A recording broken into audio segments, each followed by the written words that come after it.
안녕하세요 여러분, 내공주범입니다.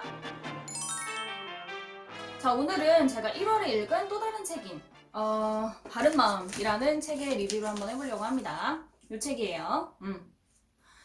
외관이 조금 압도적이죠. 왜냐면 겁나게 두꺼워요. 이 책을 읽기 전에 사실 저는 이 저자의 논문을 몇 편을 읽었어요. 그래서 이분의 이론에 대해서 꽤 익숙한 편이었는데, 심리학에 진심이다, 나는 진짜 심리학 전공하고 싶다, 아니면 나 지금 전공 중이다 라고 하시는 분은 읽으세요. 정말 좋은 책입니다. 그런데 난 솔직히 집중해서 책을 읽을 만한 환경이 아니다. 뭐 아기를 키우신다든지 아니면은 야근이 많으시다든지 이러면 책을 읽을 수 있는, 그러니까 집중해서 읽을 수 있는 상황이 안 되잖아요. 이러한 경우 아니면은 난 책을 원래 잘 안 읽는다, 그냥 떠먹여줬으면 좋겠다 라는 생각이 드시면 그냥 제 영상을 보세요. 사시지 마시고. 요거는 내 돈 내산이니까 나 당당하게 이야기할 수 있어. 개 어렵다. 한 분 더 있다. 나 전공 바꾸고 싶어요. 이런 분들은 이 책 읽으세요. 심리학에 대해서 마음이 사라질 수도 있어. 자, 학자 소개. 이분은 조나선 하이트라는 심리학자입니다. 제가 이 학자에 대해서 가장 리스펙 하는 부분은 그거예요. 굉장히 도전적인 사람이다. 기존에 있던 주류에 맞서서 새로운 이론을 정립했다. 이 부분에 대해서도 저는 충분히 박수 받을 만하다고 생각이 듭니다. 물론 이러한 부분에 대해서 충분히 인정을 받고 계세요. 그런데 나는 조금 더 인정받아야 된다는 생각이 있긴 해요. 어떤 부분에 대한 새로운 시각을 던졌냐. 도덕심리라는 분야는 사실 사람은 도덕성을 갖고 태어난다. 그러니까 비도덕적인 사람은 태어날 때부터 비도덕적이다 라고 이야기를 하는 부분과, 그리고 도덕성이라는 건 살다 보면 환경적으로 아니면 교육에 의해서 배워지는 그런 거야, 후천적인 거야 라고 주장을 하는 요 두 가지의 목소리가 계속 충돌하고 있었습니다. 근데 이게 너무 지지부진해. 계속 이걸로만 싸웠어. 그래서 이때 조나선 하이트가 잠깐만! 이건 단지 그런 문제가 아닌 것 같아. 그런 차원으로 보는 것보다 문화에 따라서 좀 달라지는 것 같아. 그러니까 사람마다 가지고 있는 어떤 도덕에 대한 개념이 좀 다른 거지. 이렇게 이야기를 했습니다. 거기에다가 더해서 하나의 돌을 더 던지죠.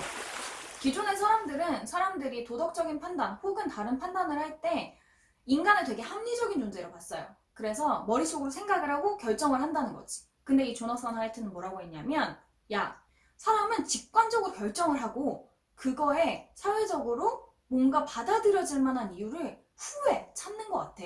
그러니까 무의식적이고 직관적으로 도덕적인 판단을 내린다는 거죠. 이건 거의 천동설을 믿고 있던 사람들한테 지동설을 갖고 온 거나 마찬가지예요. 예시를 한번 들어볼게요. 약간 혐오스러운 이야기가 있으니까 스킵하셔도 됩니다. 제가 한 이야기를 해드릴 거예요. 그럼 이 스토리를 듣고 이 사람의 행동이 윤리적이다 혹은 비윤리적이다, 그리고 나서 내가 왜 이런 결정을 내렸는지 스스로 한번 말을 해보세요. 자, 스토리는 이렇습니다. 한 남자가 마트에 가요. 그래서 생닭을 샀어. 통닭이야. 그리고 그걸 집에 갖고 와서 거기에 대고 자위를 합니다. 그리고 나서 이걸 깨끗하게 씻어가지고 닭 요리를 해서 먹었어. 자, 이 사람의 행동은 도덕적일까요? 비도덕적일까요? 그리고 왜 그렇게 생각하시나요? 사실 이 사례는 도덕 판단에서 아주 전형적으로 무의식적인 직감에 의해서 판단을 내린다는 사례예요. 일단 저는 도덕적으로 잘못됐다는 생각을 했습니다. 그리고 이게 왜 잘못됐냐 라고 물어봤을 때 그냥 더러우니까. 그래서 비도덕적이라고 생각을 했습니다. 이 이유가 합리적으로 들리시나요? 합리적이진 않죠. 조나선 하이트 이전의 학자들은 사람들은 도덕 판단 역시도 합리적인 과정을 통해서 결정을 할 거라고 생각을 했어요. 그런데 이 사례에서는 피해를 입은 사람이 일단 없어. 그쵸? 피해를 입은 사람이 있다면 당연히 비도덕적이라고 판단을 할 수 있겠죠. 여러 범죄처럼요. 그런데 없어. 그리고 뭐 굳이 뽑자면 그 생각 정도? 근데 그건 아니잖아. 그리고 누가 본 것도 아니야. 그러니까 뭔가 심리적인 피해를 입힌 것도 없어. 합리적인 선에서는 이 사람에게 비도덕적인 사람이라고 평가할 만한 게 없어요. 그런데 그냥 뭔가 더럽죠. 그리고 뭔가 혐오스럽죠. 이게 조나선 하이트가 이야기한 직감에 의한 판단입니다. 이 사례를 보고 이런 미친놈이라고 생각하신 분이 계시다면 이걸 문제가 없다고 볼 사람이 있나? 이런 의구심이 드실 거예요. 그런데 있습니다. 문화적으로 그런 사람이 모여있는 집단이 있어. 심지어 추가적이요? 바로 이 책에서 나오는 weird 집단이에요. weird는 이제 앞자리 하나하나씩 따서 만든 용어인데요. 서양인, western, 교육 수준이 높고 educated, 산업화된 industrialized, 돈이 많은 rich, 민주당의 democratic. 이러한 사람들은 다른 어떠한 문화의 사람들보다 굉장히 특이한 도덕적인 관념을 가지고 있었습니다.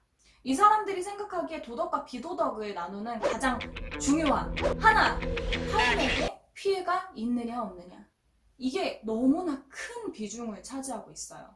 왜냐면 이 사람들은 세상을 볼 때 각 개인이 매우 독립적인 개개인의 그냥 동글뱅이야. 근데 우리는 어떠한 행동을 할 때 나의 행동이 사회에 어떠한 영향을 미칠까를 고려하죠. 그런데 이 사람들은 타인에게 피해를 주지만 않았다면 그것을 도덕적이다, 비도덕적이다 라는 판단을 내릴 수 없다고 이야기를 하는 거예요. 그러니까 도덕적인 그냥 컨텐츠 자체를 그 문제가 가지고 있지 않다는 거야. 이건 도덕적임에 대한 판단이 아니라는 거지. 굉장히 독특하죠. 그러니까 일단 어떤 사건이 딱 나면 이 사건에 대해서 도덕적인 판단을 내리기 전에 도덕적인 문제가 이 질문에 들어가 있냐 안 들어가 있냐 에서부터 사람들은 차이를 보이는 거야. 이런 문제는 범죄를 저지른 놈을 어떻게 처벌할 것인가 이런 아주 분명한 질문 외에도 우리가 매일매일 하루에 살면서 부딪히는 여러 가지 도덕적인 문제에 영향을 미칩니다. 이 책에 나오는 질문은 아니지만 한번 해볼게요. 이 질문을 하면 아마 하고 이해가 되실 거예요. 제가 지하철을 탔어요. 근데 10시야. 왜냐면 내가 엄청나게 야근을 했거든. 그래서 지친 심신을 가지고 지하철을 탔습니다. 그런데 임산부 자리가 비었네. 그래서 가서 탔어요. 서 있는 사람도 아무도 없어. 그런데 의자는 다 찬 상태. 다음 역에 도착을 했는데 막 사람들이 우르르 타면서 제 앞에 임산부가 섰어요. 저는 자리를 비켜줘야 할까요? 법적으로는 안 비키면 처벌을 한다거나 이러한 법은 없습니다. 대답을 하셨죠. 그럼 두 번째 질문. 제가 제3자예요. 근데 어떤 사람이 임산부석에 앉아 있어. 근데 그 앞에 임산부가 서 있어. 임산부에게 자리를 비켜주지 않는 저 사람이 비도덕적인지 도덕적인지 어떻게 생각하시나요? 아마 이 생각의 사례와는 다르게 상당한 토론이 오고 갈 거라고 생각이 드는데요. 이 부분도 우리가 도덕 판단을 내릴 때 고려하는 하나의 도덕적인 기준입니다. 사람마다 그리고 이 기준을 얼마나 중요하게 생각하는지 차이가 나요. 그래서 서로가 원하는 정의로운 사회가 다를 수밖에 없는 거죠. 사실 이런 질문은 오프라인에서 해야 돼. 그래야 더 재밌긴 해. 왜냐하면 상대방과 나의 차이를 아주 극명하게 느낄 수 있거든요. 좀 아쉽지만 댓글로 부탁을 드립니다. 오케이, 그리고 이 책에서 가장 자주 나오는 비유를 살펴보면 기수와 코끼리 이야기가 나와요. 이게 뭐냐? 코끼리는 직관적으로 감정적으로 고개를 돌려. 그러니까 먹을 거 주는데 내가 좋아하는 쪽으로 고개를 확 돌리는 거예요. 근데 이 등에 타 있는 기수는 아니죠. 내가 생각했을 때 옳은 방향이 있어. 그러니까 이 둘이 어느 정도 조정을 해서 도덕적인 판단을 내리는데 기존의 심리학자들은 이 기수가 힘이 세다고 생각을 한 거야. 그런데 생각보다 그게 아니라는 거지. 조너선 하이트가 생각하기엔 이 코끼리가 진짜 주야. 이 사람이 그냥 움직이면 기수는 할 수 있는 게 없어. 다만 이 코끼리가 왜 이쪽으로 움직였는지에 대한 이유를 댈 수는 있겠죠. 난 일단 직관적으로 결정을 해. 그리고 나서 왜 이런 결정을 내렸는지에 대해서 사람들이 수긍할 만한 이유를 기수가 찾는 거죠. 이게 도덕적인 판단의 프로세스라고 이야기를 했어요. 그래서 우리는 더 자주 보고 익숙한 사람에게 호감을 느끼고 선거를 할 때도 진짜 그들의 공약을 살피기보다는 그 사람에 대해서 느끼는 호감, 얼마나 익숙한지 이러한 기준에 의해서 일단 찍고 그리고 좀 더 그럴싸한 이유로 난 사실 이 공약 때문에 이 사람을 찍었어. 이런 식으로 이야기를 한다는 거죠. 사실 그게 아닌데. 그러니까 내 마음속에 기존에 어떤 도덕적 기준을 더 중시하는지가 여러 가지 도덕 판단을 하는데 계속해서 영향을 준다는 거예요. 자, 그러면 우리가 계속 도덕적 기준에 대해서 이야기를 하잖아요. 조너선 하이트가 정리한 우리 마음의 도덕적 기준은 뭐가 있을까? 총 5가지가 있습니다. 그래서 이 5가지는 사람마다 더 중요하게 생각하는지 혹은 덜 중요하게 생각하는지가 달라요. 물론 문화에 따라서도 다르고 계층에 따라서도 약간 다릅니다. 이 책에서는 정치적 성향에 따라서가 가장 명확하게 나뉜다라고 이야기를 해요. 그래서 제가 처음에 정치인에 대한 이야기를 했던 겁니다. 예시를 들으면서 하나하나 알아보죠. 첫 번째, 돌봄 vs 위해, 그러니까 해를 가하는 행동입니다. 타인에게 어떠한 식으로도 피해를 준다면 그거는 옳지 않다라고 생각을 하는 기준이에요. 그리고 타인을 위한 배려의 행동이라면 도덕적이다라고 평가를 하는 거죠. 근데 이걸 정책에 적용을 해보면 여러분들이 하실 거예요. 딱 조두순에 대한 경찰의 보호, 그걸 보는 사람들의 태도로 이야기를 해볼 수 있습니다. 어떤 분들은 왜 저런 새끼를 보호하냐, 경찰 할 일 없냐 라고 이야기하는 분도 계시고, 그리고 120만 원 그 국가 보조금 탄다는 이야기를 들었을 때 야, 이거는 아니다 라고 생각을 하셨겠죠. 하지만 반대로 돌봄을 굉장히 중요하게 생각하시는 분들의 경우에는 그럼에도 불구하고 국가는 모든 사람들을 책임질 의무가 있다. 돌보아야 한다라고 이야기를 하는 거죠. 그 사람들의 인권도 중요하다. 이렇게 이야기를 하는 겁니다. 그러니까 서로 아주 이해가 안 되겠죠? 그리고 서로 비윤리적이라고 생각을 할 수 있습니다. 그 이유가 바로 이 도덕적인 기준에 대한 수준이 서로 다르기 때문이에요. 다른 도덕적인 기준보다 덜 혹은 더 많이 가지는 것이 서로의 그런 판단과 결정에 대해서 차이를 드러내게 되는 거죠. 두 번째, 공정성 vs 기만입니다. 무임승차. 다들 싫죠. 자원이 정의롭게 분배되지 않는다는 거, 이게 올바르지 않다라고 이야기를 하는 부분이에요. 이 부분이 사실 제가 느끼기에는 한국에서 가장 핫한 주제라고 생각이 듭니다. 사실 이 공정성은 모든 사람들이 다들 중요하다고 생각을 하지만 그 모습이 약간 다릅니다. 가장 극명하게 볼 수 있는 정책이 바로 사회보장제도예요. 한쪽에서는 사회보장제도에 대해서 공정성을 정의할 때 모든 사람들이 평등한 삶을 누리는 것이 정의로운 사회다, 공정하다라고 이야기를 해서 세금을 많이 걷어서 가난하거나 혹은 기회가 박탈된 사람들에게 나누어 주는 것, 이것이 바로 공정한 사회다라고 이야기를 하고, 반대급부에서는 이렇게 이야기를 하죠. 사람은 일한 만큼 돈 버는 거야, 투자한 만큼 돈 버는 거야, 그게 공정하지. 아무것도 하지 않고 국가에서 주는 돈으로만 먹고 사는 거? 그건 공정한 사회가 아니야 라고 이야기를 하는 겁니다. 둘 중에 뭐가 맞나요? 맞고 그름이 없어, 사실. 그래서 이 도덕 심리라는 것이 굉장히 흥미롭고 연구를 할 가치가 있다고 생각하는 부분입니다. 세 번째, 충성 vs 배신입니다. 어떤 집단에 속한 개인이 집단에 해가 되는 짓을 한다면 올바르지 않다라고 이야기하는 거예요. 예를 들면 내부 고발자죠. 내부 고발자를 보는 시선, 이 사람을 배신자로 볼 것인가, 아니면 사회적으로 정의로운 행동을 한 사람으로 볼 것인가, 이것이 이 세 번째 충성 vs 배신의 그 기준이 얼마나 높냐 낮냐에 따라서 서로 다를 거예요.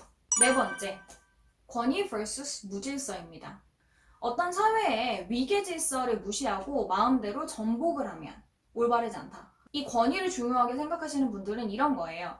위계, 상하의 전형적인 위계를 중요하게 생각하고, 그리고 이러한 시스템이 전체 국가를 운영하는 데 있어서 굉장한 질서와 가치를 부여한다라고 이야기를 하는 거죠. 그래서 이러한 가치관을 가지신다면 이 네 번째 기준의 그 점수가 굉장히 높게 나올 거예요. 사실 이 부분에 대해서 꼰대 개극형이라고 이야기하시는 분들도 분명히 있을 거라고 생각이 들어요. 근데 제가 이런 세대 차이, 세대 갈등을 보면서 굉장히 마음에 와닿았던 한 책의 부분이 있습니다. 권력 말고 권위에 대한 내용이었는데요. 권위를 누군가가 가지게 되는 것은 위에 있는 사람은 명령을 하되 아랫사람은 책임지는 태도를 가지고, 아랫사람은 윗사람에게 순종하되 배신하지 않고 존중을 하고 존경을 표하는 거죠. 근데 이 꼰대라는 이야기를 듣고 많은 사람들이 이제 위에 있는 사람들을 존중하지 못하게 되는, 그리고 권위를 실추하게 되는 그 이유에 대해서 생각을 해볼 때, 일단 위에 사람이 아랫 사람을 책임지려고 하지 않는 그러한 것들을 간접적으로 혹은 직접적으로 경험을 한 세대이기 때문이 아닌가라는 생각이 좀 들었습니다. 단물만 쪽 빼먹고 버리는 거지. 책임을 지지 않는 거야. 자기만 살아남으려고. 그러니까 그런 사람들을 봤을 때 사람들은 윗사람에 대한 존중과 존경을 할 수 없게 되는 거죠. 물론 이게 유일한 이유라고 보기는 어렵지만 뭐 그 부분을 읽을 때는 저는 그런 생각이 들었습니다. 마지막 5번째, 정결함 vs 오염입니다. 인간은 스스로 지켜서 깨끗이 하고 그리고 숭고한 이런 인간성을 존중하고 계속 보호하려고 행동을 해야 한다는 거죠. 그러니까 쉽게 얘기하면 인간이라면 응당하지 말아야 하는 행동은 하지 말고 해야 하는 행동은 하라는 거예요. 예를 들면 제가 이야기한 생닭의 예시, 고기에서 한 남성의 행동이 이 부분을 어긴 거지. 더러워. 숭고하지 않다고. 인간이 그러면 안 돼. 지저분해. 왜 그래? 이런 생각을 들게 만드는 거예요. 그러니까 저는 이 5번째가 상당히 높은 수준이라는 것을 알 수 있는 거죠. 자, 그러면 이제 슬슬 궁금해지시죠? 나의 기준은 어떠한가? 나는 어떠한 도덕적인 기준을 가지고 있는가? 제가 한국어로도 이 테스트를 할 수 있는 공식 홈페이지가 있어서 제가 링크를 걸어드렸습니다. 그 링크로 들어가셔서 확인해 보실 수 있어요. 그리고 그 결과를 보시면 정치 성향으로 정리가 되어 있는데 이 정치 성향이라는 게 뭐냐라는 것이 좀 의구심이 드실 거예요. 한국의 정치 성향과는 상당히 다릅니다. 그런 내용이 아니에요. 그래서 이 정치 성향에 대해서 더 명확하게 이해를 하고 싶으시다면 제가 이전에 정치 성향에 대한 콘텐츠를 한번 다룬 적이 있어요. 여기 링크 걸어 드릴 테니까요. 그 링크를 보시고 더 명확하게 이해를 하시는 시간이 됐으면 좋겠습니다. 자, 마지막이에요. 그러면 나와 도덕적인 기준이 다른 사람은 어떻게 설득을 할 수 있을까? 왜냐면 도덕적으로 싫으면 그냥 노거든. 어떠한 결정에서도 이 사람과 같이 하고 싶지 않거든요. 그러니까 이 사람을 설득하기 위해서는 도덕적인 이 스킬이 굉장히 중요합니다. 일단 2분 이상 이야기할 수 있어야 돼. 직관이라는 건 매우 순간적인 반응이에요. 그래서 이 코끼리가 몸을 트는 시간인 거지. 하지만 조금만 지나면 기수가 상당한 힘을 가지게 됩니다. 고삐를 당길 수 있는 거죠. 그래서 이 설득의 기본은 시간이에요. 적어도 2분 이상의 시간 동안 내가 그 사람에게 대화를 걸 수 있다. 말을 할 수 있다. 이게 되게 중요한 포인트입니다. 2번째는 실제로 선한 것보다 선하게 보이는 게 중요하다. 유능한 것보다 유능해 보이는 게 중요하다. 이 말이에요. 그러니까 코끼리를 설득하라 이거야. 기술을 설득할 게 아니고. 누군가에게 신뢰를 받고 싶고 설득을 하고 싶잖아요. 그러면 일단 호감을 사는 것이 무엇보다 중요합니다. 왜 내가 선생님을 좋아하면 그 과목도 좋고 그 선생님이 말하는 그런 말투도 좋고 스타일도 좋고 다 좋잖아요. 이게 요거예요. 이 코끼리를 내가 사로잡은 거야. 그러니까 이 사람에게 호감을 얻는 게 설득에 굉장히 중요하다. 근데 이걸 반대로 이야기를 하면 이런 호감 효과 때문에 우리는 멍청한 결정을 하기도 합니다. 선거를 할 때 바로 이러한 문제들이 일어나죠. 사람들은 익숙해지거나 호감을 느끼면 그 사람의 공약을 보지 않고도 그 사람이 좋은 사람이라고 생각해서 한 표를 투척하게 됩니다. 그래서 어떤 결정을 할 때는 2분 이상 고려해서 기수가 힘을 갖게끔 조금 시간을 들여서 결정을 해주셨으면 좋겠다. 그러면 더 좋은 결정을 내릴 수 있을 것 같다. 라는 걸로 오늘의 리뷰를 마치려고 합니다. 기존의 리뷰랑은 상당히 달랐죠. 왜냐면 이 책은 일반적으로 읽기는 너무 힘들어. 그래서 제가 제일 중요한 요약본만 조금 이야기를 해드렸어요. 이럼에도 불구하고 이 책에 대해서 좀 더 자세하게 알고 싶다? 추천. 읽으세요. 그리고 일단 뿌듯해. 이 책을 읽고 나면 뿌듯해. 내가 굉장히 잘 산 것 같아. 오케이. 자, 구독과 좋아요는 사랑이죠, 여러분. 여러분 많은 칭찬 부탁드리고요. 요거 리뷰하는 거 굉장히 힘들었어요. 여러분 궁금한 거 있으시면 인스타 DM 여기로 보내주시고 저 팔로우 해주세요. 다음 영상에서 만나요.